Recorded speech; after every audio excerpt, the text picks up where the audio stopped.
Michigan is filled with ghost stories and haunted places, but these are the most terrifying of them all. These are the top 5 haunted places in Michigan you should never visit. Coming in at number 5, we have South Manitou Island in Leland. South Manitou Island is part of an island chain in Lake Michigan that extends north to the Straits of Mackinac. The only public access is by ferry from Leland, Michigan. The island consists of a ridge of tilted layers of limestone buried under a blanket of glacial debris. 16 miles offshore from the Leelanau Peninsula, featuring 300-foot sand dunes, deserted shoreline, and empty campground, it's about as terrestrially creepy as you can get in Michigan. In the 1800s, the island became a popular harbor for ships traversing the newly built Erie Canal into the Great Lakes and on to Chicago. One local legend surrounds a ship full of passengers stricken with cholera stopped at South Manitou, where sailors buried their victims in a mass grave, some of them still alive at the time. Soon after this incident, the first appearance of ghosts and hauntings began. The mass grave is believed to be near the old cemetery just north of the Bay campground. This is also near where the old dock used to be located. Additionally, the passage between mainland Michigan and Manitou is one of the deadliest sections of Lake Michigan. This is due to a sudden weather change, creating a navigational hazard, causing over 50 known shipwrecks. Traffic was quite busy here during the late 1800s, and there were frequent accidents where ships would literally run into each other. Off the coast of the island lies the shipwreck of the SS Francisco Morazan, where rumors say a young island boy died after trying to explore on his own. There are also 2 cemeteries on the island and an ancient cedar forest where voices are said to be heard. The haunting of this island is so bad it has driven park rangers to go mad and demand to be taken off the island. One ranger even confessed to hearing voices, footsteps, and slamming of doors inside buildings that were otherwise unoccupied. Coming in at number 4, we have Masonic Temple. With over 16 floors and 1,000 rooms, this Gothic temple is one of the most striking buildings in Detroit. Furthermore, this is the largest Masonic temple in the world. According to rumors, there are hidden passageways, rooms, and staircases, so be careful as you might get lost quite quickly within the walls of this temple. The most famous urban myth associated with the temple is that of the architect George D. Mason. Legend has it that Mason went bankrupt funding the construction of the temple. He was going through financial difficulties and was very close to foreclosure. Due to this stress, George D. jumped to his death from the roof. This story will back up the fact that many reports of a ghost climbing the steps to the roof of the building as if stuck in a loop of his darkest moment. Even scarier, additionally, guards frequently find the door to the roof unlocked, even when it was just checked moments earlier. Additionally, the temple has various cold spots and doors are reported to close suddenly. One of the roof doors is said to swing open just moments after it is locked by a watchman. Many people report the feeling of being watched while inside of the building. Number 3 on this list is the Pfister Hotel. This one has been around for a while and has got a lot of people scared who've stayed here. Travel and Leisure says the historic Pfister Hotel opened in Milwaukee in 1893 with elegant interiors and advanced technology for the times, including electricity, individual thermostat controls, and fireproofing, making it one of the most sought-after accommodations in the city. The hotel is supposedly home to a number of spooky sightings. In fact, several MLB players have reported their own personal ghost experiences in the hotel, and some are even too scared to stay there again. So guys, I actually run a podcast all about the MLB. Because I run this podcast, I'm pretty knowledgeable about the MLB. I have literally heard of this hotel before even doing research on this video. Players will flat out refuse to play here now cause they get way too scared and can't get any sleep when they're there. Then obviously when they play their game the next day, they suck because they just spent the entire night basically fending for their lives in this haunted hotel. It's really too bad that it has to be this way because this is apparently one of the nicer hotels in Milwaukee. It's definitely one of the oldest, and back then it was the best place to stay if you wanted a luxurious night. Hopefully the ghosts that reside here eventually leave and we can all enjoy it once again without getting completely haunted. Number 2 on this list is the Emily Morgan Hotel. The Emily Morgan Hotel is located in Texas and is probably the most haunted in that entire state. It wasn't always the lovely and renovated hotel that it is today. Prior to this being a beautiful place to stay, this was actually a hospital and a place for doctors to stay. Obviously, during that period, it saw a lot of illness and death, and that has tainted the space. But believe it or not though, this isn't the only set of tragedies that this location has seen. Before it was a hospital, before it was anything at all, on this very site where the hotel currently sits was the Battle of the Alamo. The Battle of the Alamo was one of the most critical battles in the Texas Revolution. The battle lasted for 13 brutal days in 1836. It was between the Mexican soldiers and the Texan soldiers. The Mexican soldiers won out and killed every single one of the Texan soldiers who were there defending their fort. This battle is one of the most famous in American history for how horrible and brutal it was. It's no wonder that the land here is haunted and will infect basically anything that's built here. It also doesn't help when the hotel used to be a hospital which saw its fair share of horrible things too. Nowadays, this hotel has a whole cast of paranormal characters. Soldiers from back in the day have been spotted roaming around the halls, and patients and doctors as well. There have even been a few occasions where people have reported having visions of being on the battlefield as if they were transported there. Definitely not the spot to be staying on your vacay to Texas. And finally, number 1 on this list is La Fonda on the Plaza. This is a hotel located in New Mexico that has been host to plenty of tragedies. Travel and Leisure says this beautiful Santa Fe, New Mexico hotel has an incredibly rich history. Since 1609, a number of inns have been located on this very site, but a handful of events may be the cause of continued hauntings.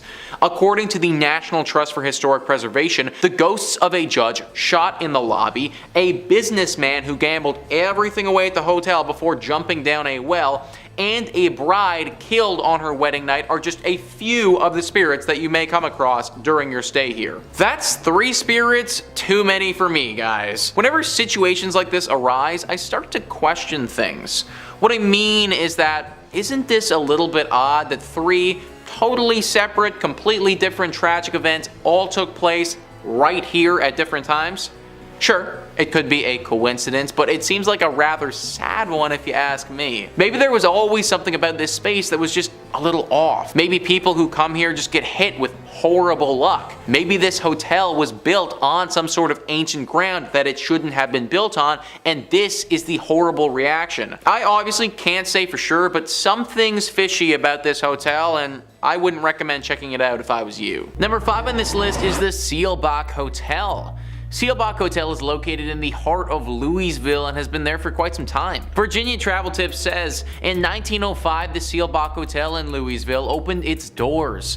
For more than a century, this exquisite historic hotel has functioned as one of Kentucky's most important historical landmarks. The hotel, on the other hand, is notorious for its ghostly activity. Patricia Wilson, the Lady in Blue, is one of the hotel's most famous sightings. She was a woman who had recently divorced her spouse and intended to meet him later at Seelbach to try and work out their differences. Unfortunately, her husband died in a car accident and never showed up. She was devastated by the loss, and she died not long after that. As a result, guests notice a woman in a blue outfit strolling around the hotel. Other ghosts have been reported at the hotel, and they include a woman dressed in old, worn-out clothing who was approached by a staff member attempting to communicate with her, but then she disappeared.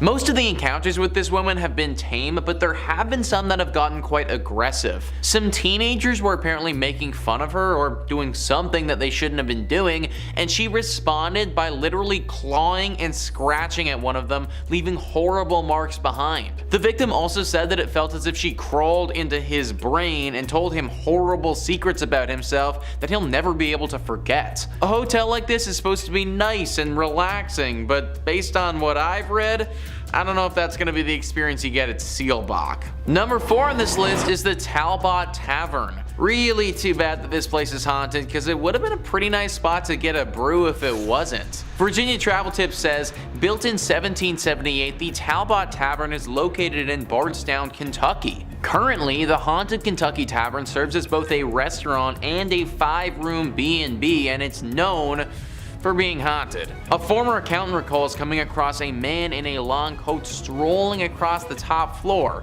He then turned to face her and began laughing uncontrollably. Another famous hotel resident was the lady in white who forced a couple to flee the hotel in the middle of the night since she was hovering over them while sleeping. Many workers and visitors to the residence have related accounts such as orbs floating around the rooms, flashes of lights without cameras being seen, objects moving on their own, and doors opening and closing when no one's in the building. I, for one, am not trying to wake up to a ghost just hovering over me, guys. Honestly, it might give me a heart attack and, well, I'd never wake up again. This place is weird because no one really knows why it's as haunted as it is, but there's no doubt that it's teeming with paranormal energy. Pick a different place to go get a drink if you're in Kentucky. In at number 3 we have KiMo Theater. Built in 1927, this grand palace of a theater certainly is a masterpiece of Pablo Deco fused with Art Deco. The creation of this beautiful southwestern style theater was financed by a hardworking wealthy entrepreneur, Oreste Bacecchi, who wanted to fulfill a lifelong dream of building a grand theater which would rival other larger-than-life movie palaces that were springing up around the United States. A large fire in 1963 destroyed KiMo Theater's iconic stage and much of the building, prompting the Bacecchi family to demolish it. In 1977, the same year, the theater was listed on the National Register of Historic Places. The citizens of Albuquerque voted to purchase KiMo Theater at a steep discount. In return, the city of Albuquerque offered to fund the restoration of the landmark attraction. With the change of hands, local restoration experts were hired to restore KiMo Theater to its former glory. The hauntings of KiMo Theater can be traced back to a freak accident that happened in the late afternoon on August 2nd, 1951. Back then, hundreds of moviegoers were in KiMo Theater to catch the latest films. Without warning, a water heater located in the theater's lobby exploded, sending scalding hot steam and plaster into the air. A total of 8 people were injured in the accident, including one person losing their life, Bobby Darnell. Since then, the theater is said to be haunted by the ghost of Bobby. Performers and staff of KiMo Theater have all reported strange and unexplainable activities happening in the theater. In particular, donuts placed backstage for performers would often go missing. To appease the spirit of Bobby, an altar was erected beneath the stairs to the dressing rooms. Toys, sweets, and donuts would be placed before every major performance to ensure the success of each show. Those who didn't would face a disastrous performance. KiMo Theater's technical manager Dennis Potter recounted an incident in December 1986 when the donuts were removed by Andrew Shear, director of A Christmas Carol, just minutes before the first show. It did not take long before the disaster occurred. Electrical cables fell, lights exploded, doors on the set opened without warning, and performers had forgotten their lines. After the end of the disastrous show, the donuts were promptly replaced and the next show went off without a hiccup. However, an interview with Andrew contradicted the Potter's story, with the former claiming that the donuts were never removed or replaced. Apart from the unexplainable disruptions, staff working at KiMo Theater have also reported seeing the ghost of Bobby, dressed in a striped shirt and blue pants. The ghost of Bobby is often seen loitering on the lobby staircase looking for the next victim of his harmless shenanigans. In at number 2 we have La Fonda Hotel. Standing in Santa Fe, New Mexico, there is the historic La Fonda Hotel. Over the years, the hotel was destroyed and rebuilt several times over. In 1821, when Captain William Becknell blazed the path of what would become known as the Santa Fe Trail, he stayed at a La Fonda where the trail terminated at the town central plaza. As more and more pioneers traveled the Santa Fe Trail, the La Fonda became a popular destination for trappers, traders, mountain men, soldiers, politicians, and the like. The current La Fonda was built in 1922 on the site of the previous inns. In 1925, it was acquired by the Atchison, Topeka Santa Fe Railroad, which leased it to Fred Harvey. For more than 40 years, from 1926 to 1968, La Fonda was one of the famous Harvey houses, a renowned chain of fine hotels. Today, the La Fonda Hotel is said to host not only travelers visiting Santa Fe, but also several ghosts. Some people believe that the Honorable Judge Slough continues to walk its hallways. However, more often reported is the ghost of the distraught salesman who jumped into the well after losing all of his company's money. The hotel's dining room, called the La Plazuela, is situated directly over the old well, and both guests and staff alike have reported the sight of a ghostly figure that walks to the center of the room, then seemingly jumps into the floor and disappears. Other reported phenomena include a ghost that haunts the Santa Fe room, room, as well as the spirit that walks the hallways near the La Terraza, a restaurant located on the east side of the hotel's 3rd floor. In the 1970s, a ghost reportedly called the front desk to complain that someone was walking up and down the hallway in front of his room. When an employee was sent to investigate, he saw a tall man in a long black coat disappear into a stairwell. However, when he followed him to the stairs, there was no sign of the mysterious visitor. And finally, in at number 1, we have the Luna Mansion. The Luna Mansion in Los Lunas, New Mexico is known for one thing, and it's its ghost stories. Over the years, the Luna Mansion in Los Lunas has gained a reputation as being haunted.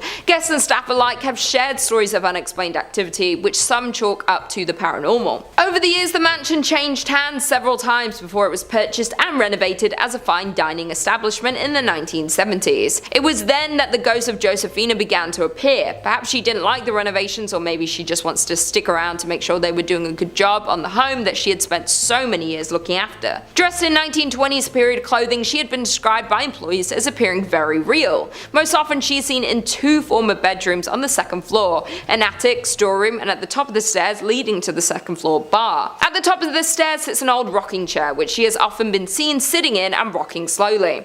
On one occasion, when an employee approached the ghost, she simply stood up and then slowly vanished. More often she is seen walking up and down the stairs, a habit that has been so commonplace that employees barely notice anymore. Where there's one spirit, others seem to follow, and more ghostly apparitions have been seen at the mansion. One of these is a former servant named Cruz, who was thought to have been a groundskeeper. Most often seen on the main level, he is said to be particularly friendly to women and children and likes to play practical jokes on the employees and patrons. On one occasion, he was seen sitting on a sofa as if waiting to be served. Dressed in vintage attire, the man was relaxing patiently when a waitress asked another staff member why he hadn't been served. However, the response was, "What man?" And when the waitress looked back to the sofa, the vintage spirit faded away. Coming in at number 5, we have William A. Irvin. During the fall season, the ship has haunted tours with actors, but the ship really is haunted. The haunted ship began in Duluth in 1992. Before the haunted ship started, the William A. Irvin was open for regular boat tours during the month of October. Historically, this month was really slow, and the DECC needed a way to generate more revenue during this quiet month. Having heard about a failed attempt by Cleveland's William G. Mather trying to become a haunted ship, the DECC decided to try their own hands at a haunted attraction.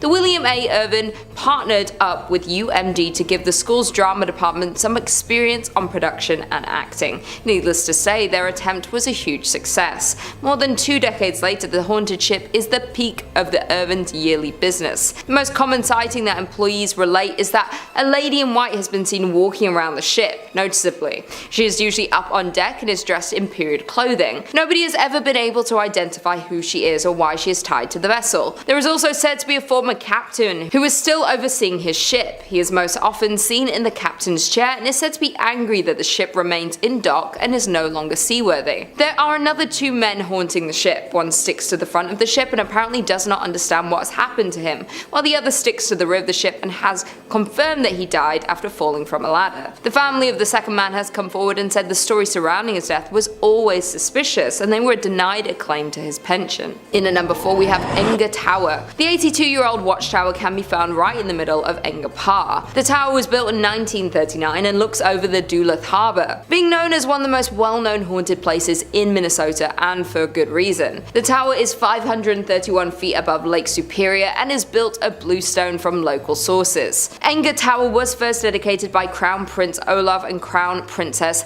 Martha of Norway on June 15th. It was built as a tribute to businessman Bert Enger, who passed away in 1931. The dedication was in honor of Bert Enger, native of Norway who came to this country and became a successful furniture dealer. At the time of his death, Mr. Enger donated 2/3 of his estate to the city of Duluth. This included the land known as Enger Hill, which along with Enger Tower is also the home of Enger Park and Enger Golf Course. The tower can be seen almost anywhere throughout the city and has since been restored. There is a local legend that a man took his own life in 1948 by jumping off the 5th level of Enger Tower. They say his body has been found hours later but was never identified. That being said, there are numerous ghost stories of visitors seeing a man on the 5th floor of the tower before entering, but when they reach the top, he is gone. Coming in at number 3, we have Doherty Hotel. The Doherty family has owned and operated the hotel since it opened in the 1920s. The Doherty men were and remain the business managers. However, as the current owner Jim Doherty tells it, it was the Doherty women who were the heart and soul of the business. The hotel has a colourful history. During Prohibition, it was a speakeasy, a place for backroom gambling and adult entertainment. It was also a meeting place for the mafia and Purple Gang. Here, they worked out their differences. In 1938, the hotel was the site of one of the Michigan's most notorious murders. Isaiah Lebo, former Purple Gang attorney turned Purple Gang businessman, was murdered in the bar. He was shot by his cousin and business partner Jack Livingston and sadly passed away.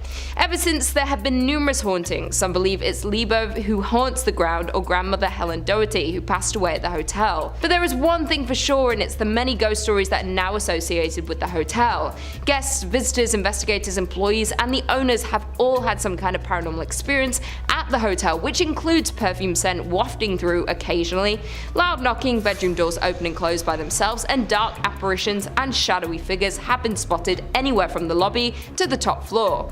Also, the spirits of other murder victims roam the halls, lobbies, and rooms. While some can be seen, others prefer to just make noise. Coming in at number 2, we have Michigan's first state prison. Established in 1838, Michigan's first state prison remained in operation through 1934. The prison served as the nucleus for the city as it spanned some 20 acres. Over the years, it relocated and at one point became the largest walled prison in the world with around 6,000 inmates. In 1952, in response to poor medical care, brutality from the guards, and bad food, 2 maximum security prisoners took hold of a guard and used his keys to release other inmates. A days-long riot ensued, resulting in 9 guards being held hostage. Additionally, the riot resulted in the deaths of several inmates and guards before it was extinguished by the National Guard. The inmates fought for and won a list of 11 demands for reform. Today, the old prison has become the Armory Arts Village, a residence and studio for local artisans. Apartments are very contemporary and halls are covered with artwork. In spite of its modern renovations and freshly painted walls, though, rumors persist of its haunting. Visitors, workers, and artists of the space claim some prisoners and guards still haunt their former home. Residual sounds of riots are also frequently reported due to the prison's history of such occurrences. Judy Krasnow, an employee at the renovated Arts Village, hosts daytime historic tours of the prison, so a visitor can see the hauntings for themselves. She is also a resident of the prison and lives on site. She has confessed she believes her apartment, which was once a series of prison cells, has ghosts. Furthermore, Judy is not the only resident who believes that. Even though the upper floors have undergone renovations, the underground section that holds solitary confinement remains structurally intact. Although cells have been removed, there is intensity in this area that cannot be denied. And finally, in at number 1, we have the Whitney Restaurant. Located on Woodward Avenue, Restaurant Whitney was the former mansion home of David Whitney. David was one of the Midwest's wealthiest lumber barons at the turn of the century, and he built this magnificent 21,000 square foot home in 1894. The mansion was restored in the mid-1980s, and since then, reports of unexplained paranormal activities have been reported, such as shadow figures have been seen on the second floor, disembodied voices have been heard, and other strange phenomena have occurred. It is known that the mansion is haunted by Whitney and his first wife Flora. Flora always wanted to live in a mansion but died before the home was finished, leaving Whitney to raise their 4 children. A year after Flora's death, Whitney married her sister Sarah, leaving Flora's ghost to forever live in distress. The paranormal activity within the restaurant is not for the faint-hearted, as there have been reports of the elevator traveling between floors on its own with no one inside to operate it. Furthermore, ghosts have been witnessed on the upper floors, with one staff member seeing an older man looking out the window. The staff member approached the man asking him to leave, and right before the staff's eyes, the man vanishes into the floor. Other reports include noises that sound like silverware and kitchenware being handled and or stacked, and table settings keep getting moved around by some unseen presence. The outhouse is said to be the most haunted part of the property. It was originally built for Whitney's slaves and has been largely untouched for years, mostly due to the fear of paranormal. Inside the outhouse is a dining table that is set for the afternoon tea and has been untouched for as long as anyone can remember. Today is still perfectly set but covered in a thick layer of dust, adding to the ghostly atmosphere. The outhouse has no electricity, so sits in the darkness at night. A tour guide who once worked at the Whitney insisted that the building was haunted for his experiences working there. The worker claims a group of dolls vanished from a room inside the building. Also, the worker has reported hearing his name being called from an empty area of the building. The Whitney Mansion is an elegant and beautiful property but has high body counts, a haunting history, and plenty of supernatural sightings still happening today. In at number 5 we have Palmer House Hotel. This hotel is not only considered the most haunted place in Minnesota, but to some it's considered the most haunted place in America. Located in Sauk Center, the hotel has been visited by paranormal activity investigators from across the country. Recently, the ghost hunter from the travel channel Ghost Adventures even investigated the hotel. A brothel that went by the name of the Sauk Center House occupied the current grounds of the Palmer Hotel, but the Sauk Center House burned down in 1900, and the Palmer was built in its place the following year. The Palmer Hotel was established in 1901 and is notorious for its permanent ghost residence. The most reported ghost in the hotel is named Lucy, who resides in room 17. Legend has it that Lucy was an adult worker that frequented the past building of the Sauk Center House. Though Lucy endured a terrible accident of losing her life at the hands of one of her clients. Even though this happened in the building, the Palmer Hotel can't seem to get rid of the spirit of Lucy. The ghost of Lucy is said to dislike men by slamming the room door of male guests. Some reports her slamming the room door so hard it rattles the artwork on the wall and aggressively drops the temperature. During a recent investigation, a Chicago ghost hunting outfit allegedly recorded a temperature of -1 degrees Fahrenheit during their stay. Additionally, there was a couple staying at the hotel that reported a horrifying ghost encounter in room 17, where the wife woke up in the night and suddenly saw a lanky man dressed in 1920s clothing standing at the foot of the bed. Other active areas include the bar in room 22, home to a spirit named Raymond, rumored to be Lucy's manager. One employee of the Palmer House Hotel has confessed that their favorite paranormal experience is when guests complain about how noisy the people above them are, even though they are on the top floor. The ghost encounters and paranormal activity is so frequent at the Palmer Hotel that the current owner, Kelly Freezer, didn't believe in ghosts, but this changed when she became the owner of the hotel. In at number 4 we have the Soap Factory. The Soap Factory was at its peak during the soap boom of the 1880s, though now the factory has been left abandoned. The Soap Factory is one of the oldest factories in Minneapolis. While the process of making soap required lots of fats, lye and extremely hot temperatures, therefore it wasn't the most glorious or safest workplace in its day. Furthermore, the fats came from animal carcasses, thousands of them. The flow of blood and skin leaked into the Great River next door in the turn of the century. The building's smell of flesh made it a hot spot for stray dogs that the city paid to be rounded up and sent to the end of their life. If that's not creepy enough, there are legends regarding malpractice taking place at the factory, with animal fats from local restaurants taken to be made into soap. And there were also rumors of child labor at the factory, but whatever you choose to believe, there is no denying that the site contains negative energy. Now the basement of the abandoned factory is used for haunted tours. The tour is so scary in fact that guests have to sign a waiver and have to be 18 to go on the tour. In at number 3 we have First Avenue. Located in downtown Minneapolis, the building, which is now home to this nightclub, has a rounded front, is painted black, and has white stars on its sidewalls with the names of many of the musical talents who have done shows in one of these 3 event rooms found inside. Before it was famous for being a nightclub, the First Avenue was a Greyhound depot. The First Avenue legend has to do with the building's former self, the Great Art Deco Greyhound Bus Center that opened on 7th Street in 1937. The story goes that a young woman went to the station to meet her boyfriend who was returning home from World War II. When she was informed that he had died in combat, she ran into the restroom and ended her life due to heartbreak. In recent years, multiple First Avenue staffers have reported seeing a ghost in the washroom. The ghost has been reportedly described as a woman always in a green army jacket and sometimes seen dancing at the club along with other ghosts. Legend says that many homeless people died in the bus station as well, and they can be seen dancing with the women. There have been reports of another spirit haunting the nightclub. The staffers nicknamed this spirit Slippy, while this particular ghost is said to make a balloon appear from nowhere which then floats up and down the staircase on its own. Dave Schrader, paranormal investigator, visited First Avenue to assess the paranormal activity in the building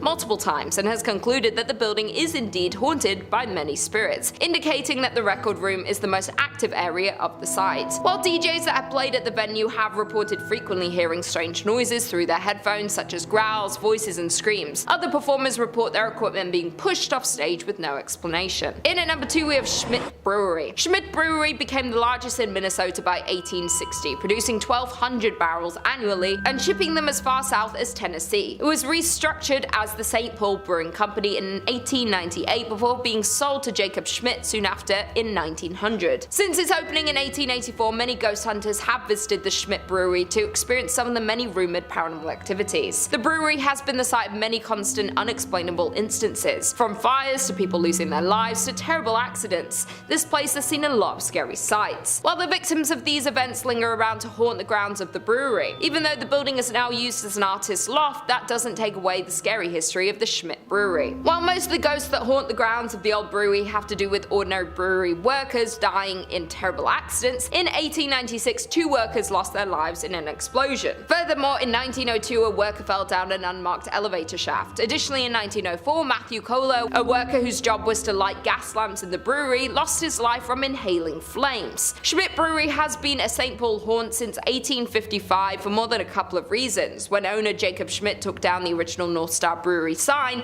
replacing it with his namesake, Jacob Schmidt Brewing Company. The entire brewery burned down a year later in 1900. Plenty of other bad luck would also follow on the grounds of the brewery, suspected due to the tragic death of many workers of the brewery. And finally, in at number 1 we have Forepaugh's Restaurant. Known as the most haunted restaurant in Minnesota, the Forepaugh has a tragic story. Located in St. Paul, Forepaugh's was a high-end restaurant located in Irvine Park, and the restaurant is a beautiful Victorian mansion. Sadly though, the restaurant is now permanently closed. The dark stories about Forepaugh's restaurant hint that the historic mansion is seriously haunted. As the story goes, back in the late 1800s, Joseph Forepaugh had an affair with the mansion's maid, Molly. It was not long before his wife discovered this relationship and love for Mary. Therefore, the wife became extremely jealous of the servant and assigned Molly to do chores that would keep her away from the bedrooms and away from Joseph. Molly became pregnant and Joseph ended the affair, but Molly was so distraught about the whole situation that she ended her life. According to reports, she ended her life in the attic. Joseph was upset when he heard the news about Molly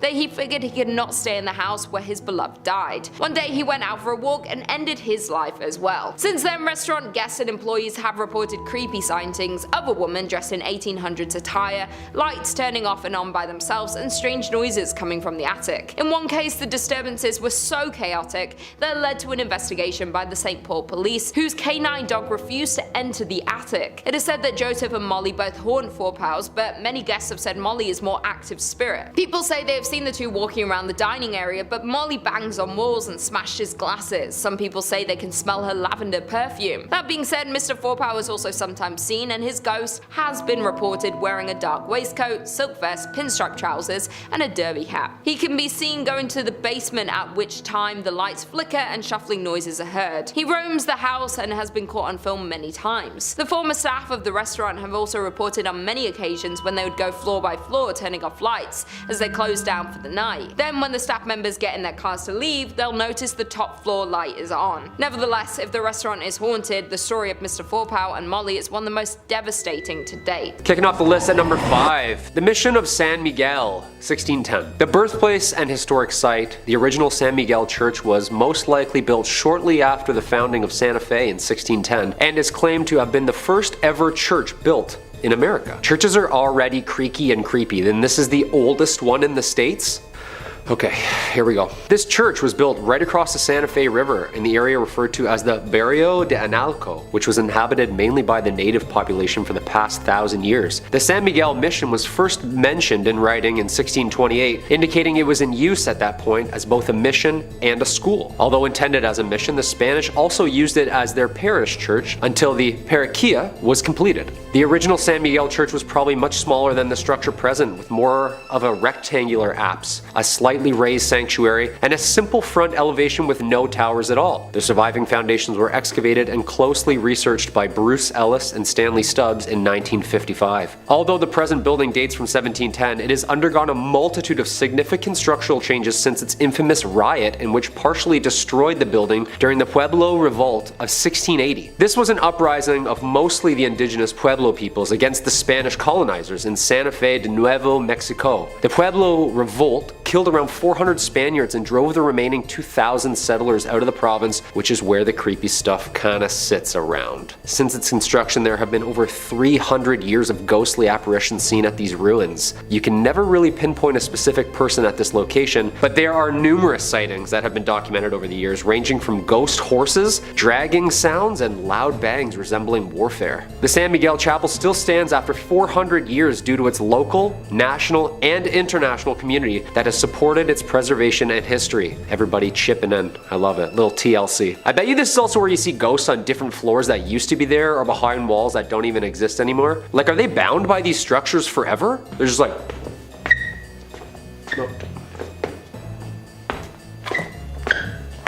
Forever? Number 4, La Posada Hotel, 1882. Located at 330 East Palace Avenue in Santa Fe, New Mexico, La Posada Hotel is more than 100 years old, finishing construction in 1884. A lively and prominent spot for celebrities in town during the 1900s, it was originally built to be the home of Mr. Abraham and Mrs. Julia Stab.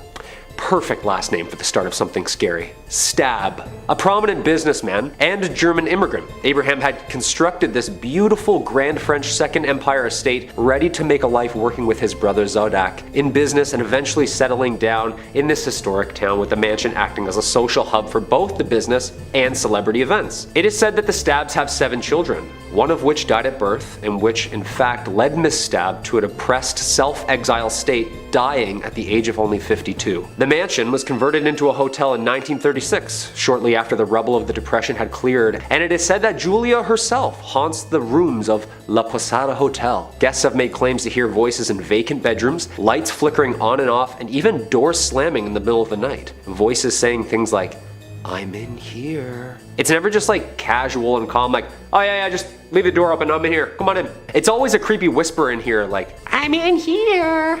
Too creepy. La Posada Hotel Resort and Spa still remains one of New Mexico's most haunted hotels and is active and encourages overnighters to check out the Julia Stab package, which involves a ghostly tour, history lesson of the grounds, a lovely dinner away from the kids, and a day done right by the pool or spa. Unfortunately, I won't be taking them up on the Stab package at any time soon. Not at all. No chance. I hear one thing in the middle of the night and I'm out, and I'm up quickly. 12 seconds flat. I'm just like... Coming in at number 3, we have Van Dusen Mansion. In 1892, grain baron George Van Dusen built a monumental mansion for his family. With 12,000 square feet, 10 fireplaces, a turret, and a $45,000 price tag, the home was a symbol of turn-of-the-century prosperity. After 2 generations of Van Dusens moved out in 1937, the building had been used to house almost everything except a family since, being used as a school, training medical facility, and even a college throughout the years. It was vacant in the late 1930s and spent 20 years as the College of Commerce. It was home to Hamline University Law School, then the Horst International Education Center. In the late 1980s, the castle fell on hard times and became little more than a flop house. By the early 90s, it was headed for the wrecking ball. 2 weeks before it was scheduled to be demolished, it was rescued by Wisconsin entrepreneur Bob Poling, who bought it for $237,000. Now a venue to hold fairy tale-esque weddings, the Van Dusen Mansion has had its fair share of past lives. In at number 2, we have Mounds Theater. The renovated theater, an 86-year-old movie house, can be found in Minnesota. The old theaters have been rumored for the past several years to be a home of community of creepy ghosts. One story goes, as the Mounds was built in 1922 and operated as a movie house until 1967, when it closed so abruptly that when volunteers arrived many years later to renovate the place, they found popcorn on the floor. The subject of paranormal TV shows and professional ghost hunting investigations, the theater is allegedly haunted by a trio of ghosts: a happy little girl who bounces a ball on stage, a cursed old man who lurks in the shadowy corners of the projection booth, and a crestfallen usher who walks up and down the aisles in search of his lost love. The ghosts in the theaters are so active that the owner had a party of 4 Ghostbusters in a projection room sit in one dark and stormy October night. The dim light was extinguished and the room grew chilled. The owner stated that as the 4 sat silently awaiting their fate, shivering in the dark, and all at once there was the sound of a man crying. When investigating the sounds of the crying man, they found a shadow figure in the corner of the room. The figure reported having black glittering eyes and an aura of anger. Because of the odd ghost encounter and negative energy, they had to abruptly end the ghost investigation before it was too late. Another former owner, who reopened the theater in 2001, claims that the spirits of the theater have gotten physical and grabbed them while they were working late at night. Some paranormal investigators have left with claw marks on their backs, but the scariest ghost of them all is considered the young girl. This is the theater's most notorious ghost and is seen in a pink dress, often bouncing a ball on the stage. And finally, in at number 1 we have Anoka State Hospital. Located in Anoka town is the Anoka State Hospital, which is arguably the most haunted place in Minnesota. The Anoka Hospital was the first state asylum for individuals that were deemed insane. The building was established in 1898 and opened in 1900 to admit patients from other state asylums that had become too crowded. The first 100 patients were males from St. Peter's State Hospital and were considered to be chronic incurables, men who had lost their minds due to heredity, causes, or environment. In 1906, 115 women were also transferred to the asylum from St. Peter's State Hospital. Residents were not to receive any type of treatment at this asylum, as this was the final stop for them until they passed away. And passed they did. A total of 86 of the original patients were buried in numbered graves in the asylum cemetery. The original name of the institution was Anoka State Asylum, but in an attempt to soften the image, they changed its name in 1937 to the Anoka State Hospital. Although the name was kinder and gentler, treatment at the facility was not. Patients were subjected to medical experiments and suffered both mental and physical harm. The original hospital complex closed in 1999 and residents were transferred to a new facility located close by. The buildings and property were then given to Anoka County to use for offices and to house the county workhouse. The remainder of the buildings were closed and boarded up. With such a terrifying past, it is no wonder that the Anoka State Hospital has been rumored to house the spirits of past patients. Former employees have reported that while unusual occurrences happen throughout the buildings, the most paranormal activities are linked to the tunnels located below the buildings. These tunnels were used as a way of transferring patients from one building to another without risking escape. Ironically, many patients believed these tunnels would lead them to freedom, and so they tried to escape by going down into them, but after a few twists and turns, escapees realized that the tunnels were more of a maze than an escape route. Without an understanding of where each tunnel went and how they joined together, it was easy to get hopelessly lost in them. Several escapees became so disorientated and distraught that they took the only way out that they felt was left to them and ended their lives. For years, employees would report hearing footsteps trudging through the tunnels, stopping, pausing. There was also reports of whispering and low voices in conversation, but the words were not understood. The paranormal activities became so rampant that most employees refused to use the tunnels because they were just too eerie. Today, only maintenance and security are allowed in them. Today, the county owns the buildings that made up the former insane asylum complex. Although the complex was eligible for the National Register of Historic Places, it appears that time has passed. The current buildings are in a state of extreme disrepair. Number 5 on this list is the Hay Adams Hotel. This hotel is located in Washington, D.C. and has quite the history to it. USA Today writes, quite possibly the most famous hotel in the capital, the Hay Adams has hosted many a politician, including the Obamas before inauguration. In 1884, best friends John Hay, Abraham Lincoln's private secretary and later a Secretary of State, and Henry Adams, the author and descendant of John Quincy, built their homes on the plot of land where the hotel now sits. In 1927, 9 years after Adams' death, the houses were razed and replaced by the hotel that stands today. Adams' wife, Marion Hooper Adams, killed herself on the site in 1885, and her spirit reportedly haunts the hotel. Guests and staff say they can hear a woman crying softly, disembodied voices, and doors opening and closing on their own. What is it about hotels and people taking their own lives? It feels like so many hotels are haunted because someone left the world far too early, and usually it was their decision to do so. Marion Hooper Adams is no exception, and she has made this hotel a very inhospitable place to stay. Sometimes you hear the faint cries of a creature or spirit and they go away, but apparently her spirit absolutely wails. All the time there are screams and crying heard. In fact, it's so repetitive that it gets less scary and more of an annoyance than anything else. People literally just can't sleep at night because they're constantly listening to her crying over how her life ended. It's also a nuisance when they find things missing all the time. Marion likes to move things and steal items. Oftentimes, the valuables of these people are gone if they leave the hotel for an extended period of time and then come back. Now, maybe this part of the legend is actually just one of the hotel workers stealing stuff and blaming it on her, but either way, things will go missing if you stay here. It's overall just a horrible experience being at this hotel for an extended period of time, and I wouldn't recommend it to anyone. Number 4 on this list is Hotel Provincial. Located in New Orleans, this hotel is teeming with paranormal energy. USA Today says the 2-story Hotel Provincial with 94 rooms in the historic French Quarter is a retreat into old New Orleans. Like many New Orleans properties, it also claims to be a popular paranormal activity hub. Like other area hotels, the property acted as a medical facility for wounded Confederate soldiers and is said to still possess their spirits. From distressed soldiers and operating doctors to pools of blood, guests have reported it all. If actually staying at the property seems too spooky, it's also a stop on many walking ghost tours of the city as well. Pools of blood, guys. Literal pools of blood. Just imagine walking in your hotel room after a long day of doing stuff, getting in your PJs, moving the comforter over to your bed to slip in, and then seeing a bunch of blood just ooze out. This has actually happened to people before. That would absolutely scar me for life if something like that ever went down. Not to mention people actually getting physically scarred when they come here.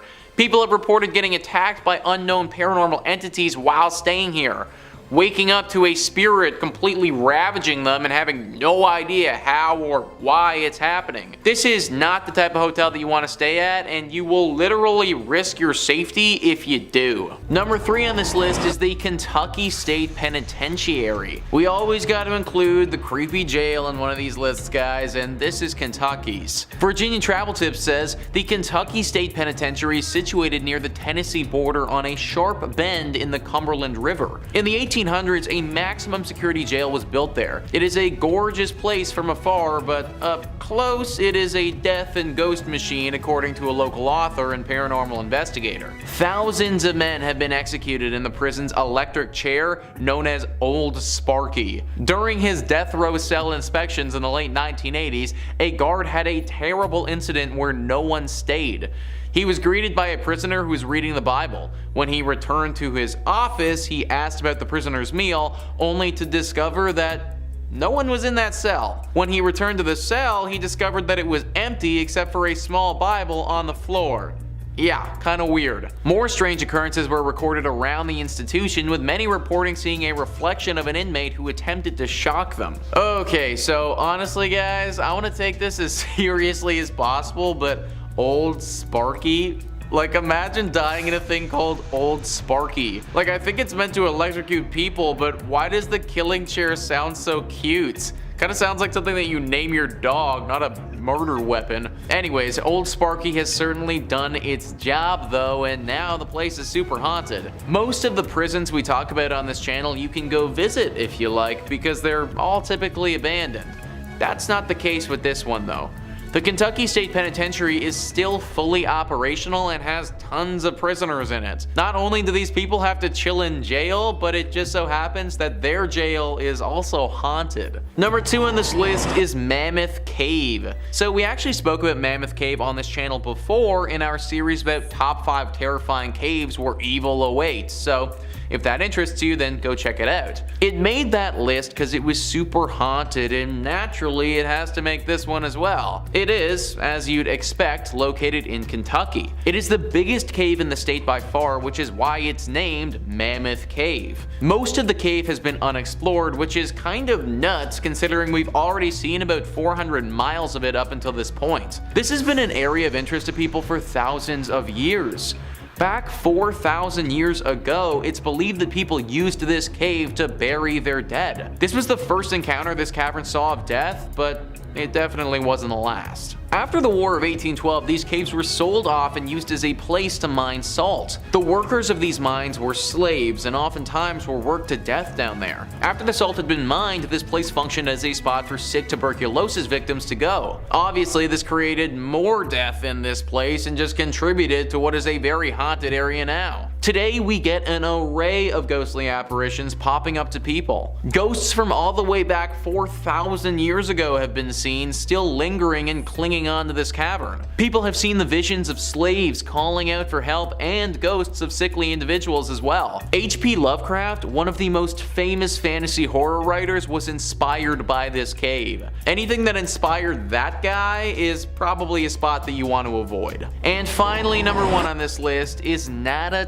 tunnel. What is it about tunnels that's just so creepy? It feels like there are a few locations in the world that seem to attract paranormal activity, and tunnels are definitely right up there. Virginia Travel Tips says Nada Tunnel, also known as the Gateway to Red River Gorge, is located in Powell County, Kentucky. Works of a one-lane tunnel on a two-way road began in 1910 and concluded in 1911. Drills and dynamite were used to rip through the limestone rock during construction, and one worker died while attempting to dissolve a stick of frozen dynamite by placing it next to the fire, which, resulted in the dynamite exploding. As a result, the man's spirit is claimed to haunt the Kentucky Tunnel. Others allege that the location is haunted as a result of a climber who died in this region. These incidents are linked to the mythology of a green orb appearing in front of the tunnel. If you plan to enter the tunnel, keep in mind that it only fits one automobile at a time, therefore check for other car headlights before proceeding. This is one of the coolest haunted places in Kentucky for the sake of it being engulfed in nature. So it may look really cool, but the haunted nature of this spot makes me think that it should be avoided. Man, imagine literally getting blown up by a stick of dynamite. Like, that might actually be the worst. Granted, my dude did stick the dynamite literally right next to a fire, so I feel like he might have brought this one on himself a little bit. I'm not really sure how the climber would have died in this tunnel, but you gotta imagine that he screwed up if he was climbing in a tunnel. Either way, the spot is definitely riddled with these spirits, and they manifest themselves as this glowing green orb. Now, there haven't been too many reports of this thing being super dangerous, but it is definitely creepy to say the least. Locals don't really travel down this pathway for fear of the orb and what it could potentially do to them. Also, on a total side note, I just want to bring up the fact that this is a one-way tunnel on a two-lane road. Like, how dangerous is that, guys?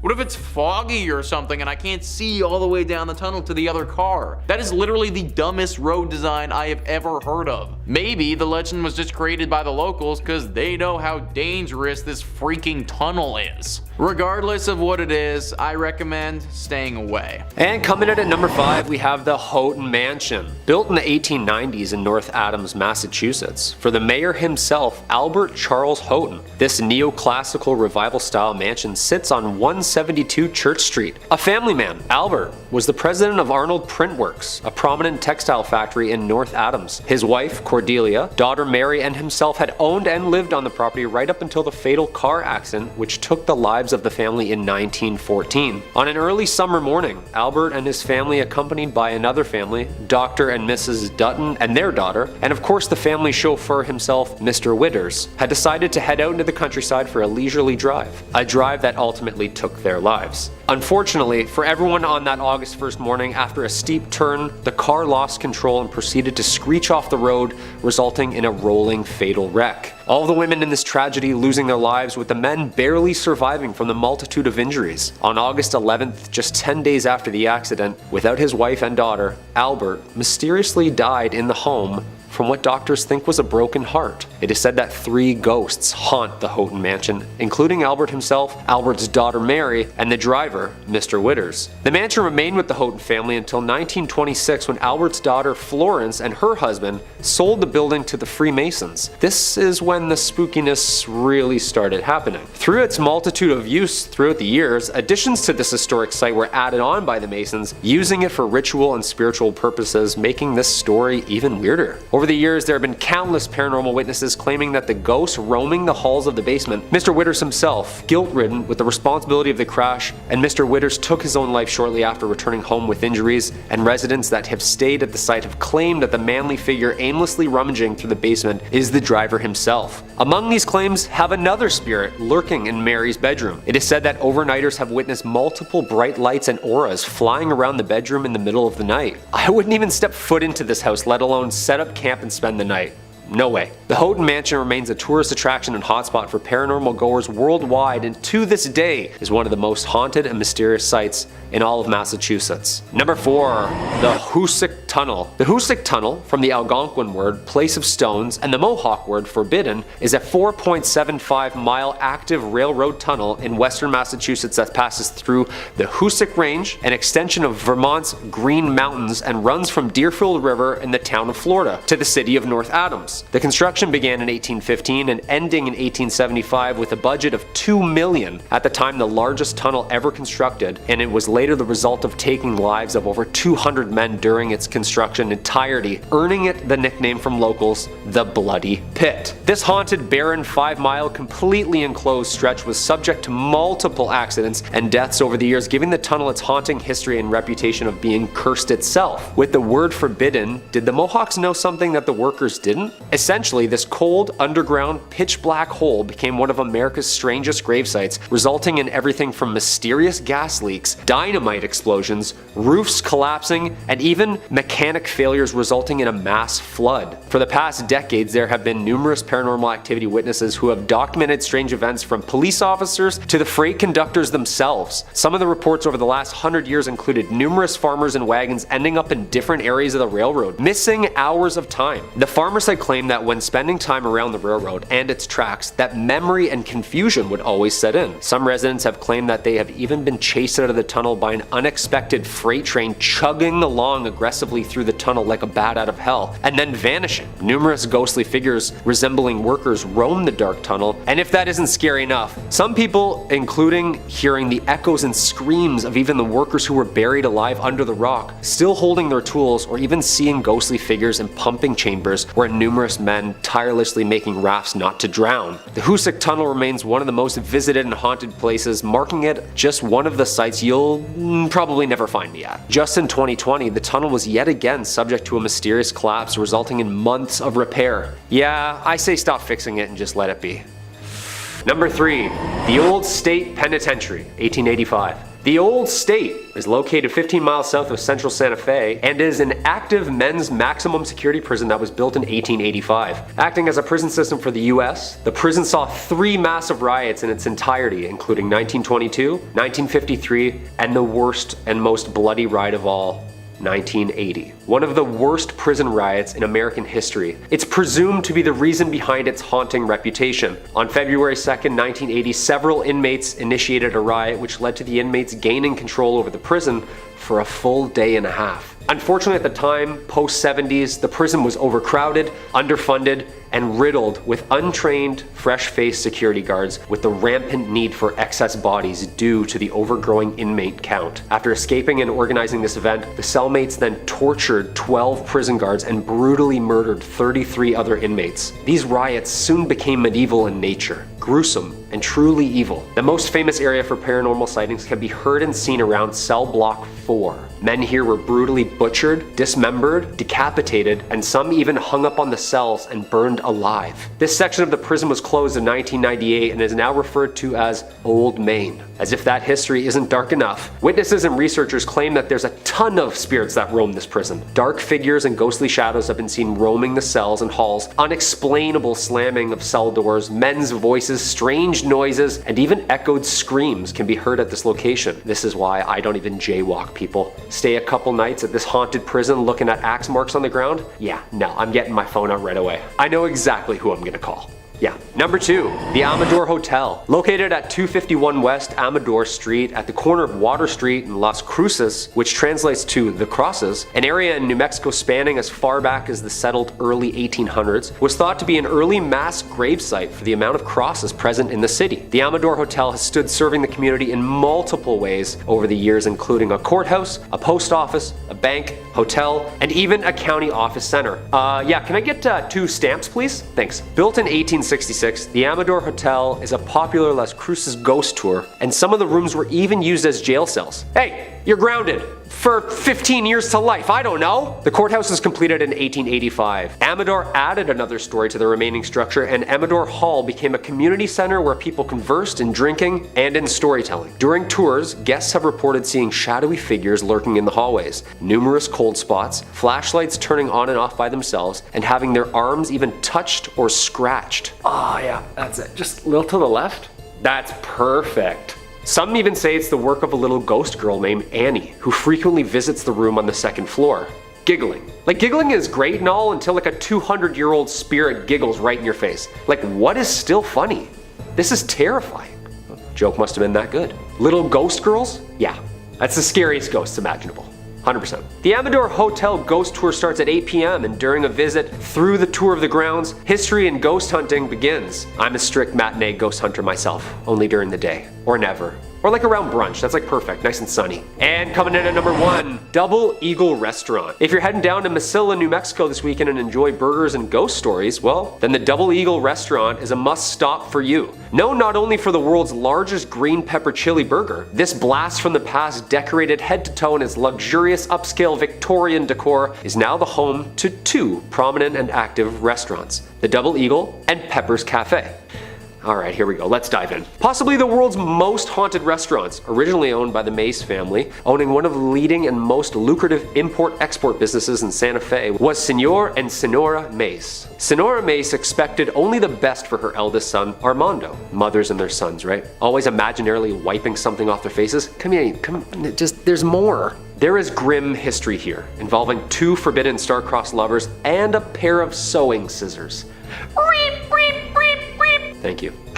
The Double Eagle Restaurant is not only home for great food, beautifully handcrafted cocktails, but also home to a double homicide gruesome murder, in which these victims' souls would seem to be trapped within these walls forever. Armando, son and heir to his parents' business, falling head over heels in love with the family's household servant named Enos. Although Enos reciprocated such feelings about Armando, their relationship had to remain a secret due to Armando's mother's strict ordinance and the difference in the teenager's social and political positions. When Senora Mays discovered this relationship, she demanded that it end at once and banished Enos from her home indefinitely. It is said that one day Senora Mays came home, unexpectedly interrupting the lovers, mid-swoon, entranced by their love as she grabbed her sewing scissors from the basket on the patio and attacked Enos, stabbing and killing her. As she prepared to strike again, Armando, her son, threw his body in front of Enos and was stabbed instead. Yeah, that's some Romeo and Juliet stuff there, people. The murders were held in the famous Carlotta Salon Room, which can be visited at any time. A heavily requested stop where spooky goers can see a newspaper article titled Young Lover Ghosts on display, as well as an array of pictures taken of the young ghost lovers together over the years. That's terrifying! Here's the room, here's what happened, here's some proof. That's all I need to know. I've made my mind up. For never was a story of more woe than this of Enos and her Armando. And I tried to end on somewhat of a happy note. Love lasts forever, and that's what I'm taking from this. Number 5 on this list is the Zach Bagans Haunted Museum. Most haunted museums, or anything like that, are all kind of phony and corny. This one though, this isn't for the faint of heart. Thrillist says when Zach Bagans opened the Haunted Museum in Las Vegas, he did his homework and picked the creepiest place possible. The attraction is inside an old Victorian home that dates back to 1938. It was owned by a family haunted by a child who died due to surgical complications. Later, when the home was vacant, intruders broke in and held satanic rituals in the basement. Adult actress Jenna Jameson actually grew up in the house and swears the stories are true, but doesn't like to talk about it too much. Today, you can take a guided tour of the Haunted Museum, frequently used as a filming location for Bagans' ghost adventures on the Travel Channel and Discovery Plus. The museum packs a lot into one visit with more than 30 rooms. Things start off relatively tame with a look at spooky artifacts and a gambling parlor and a closet full of creepy dolls.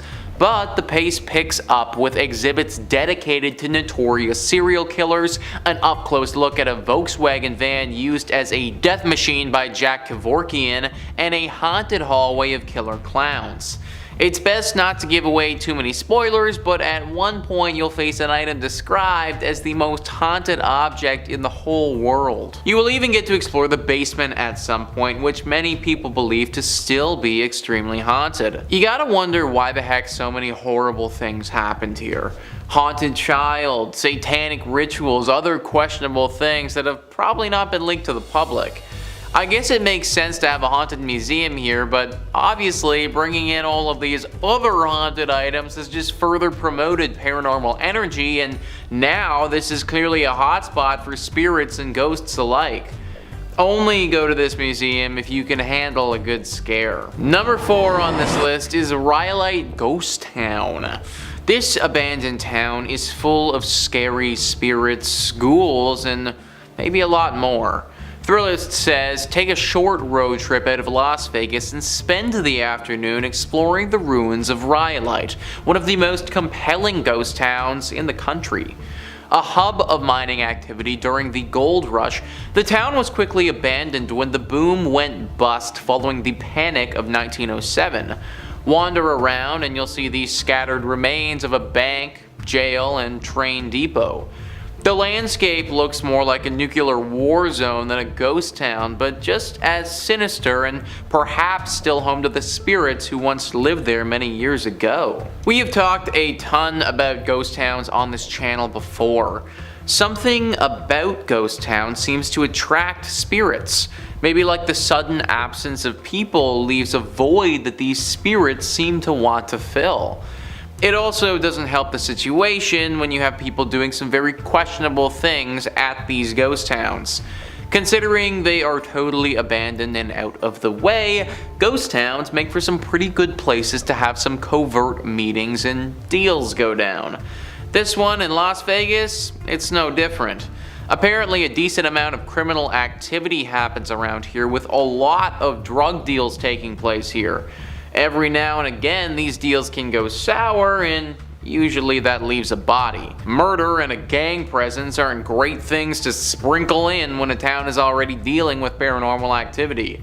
For safety purposes, I recommend staying away from this town at all costs. Number 3. The USS Salem. Planes, trains, and automobiles. Well, almost. A big boat. The USS Salem, a heavy cruiser built for World War II in 1945, was originally built for action. Its bold, aggressive architecture was one of the last, as it was more of a bluff to its opponents than actually a hero of war. In May 1949, War Departments handed the Salem's helm to Captain J.C. Daniel himself. The ship was built and updated with what was then the latest military tech and weapons, and it was meant to strike fear in whomever or whatever was in her way. Although the ship wasn't used in any action during World War II, it acted as a flagship, training operation, and main purpose as a threat to the naval enemy. It wasn't until the USS Salem had responded to the 1953 Ionian earthquake, or also known as the Great Kefalonia earthquake, as it hit the southern Ionian islands of Greece on August 12th, devastating the entire area. The USS Salem landed on Greek shores and acted as an improvised hospital and morgue, giving it its famous name, the Sea Witch. The ship was decommissioned shortly after its rescue and lays in Boston's harbor as a tourist attraction from all of its dark history. Some of the paranormal activities that arise on the ship include the Burning Man,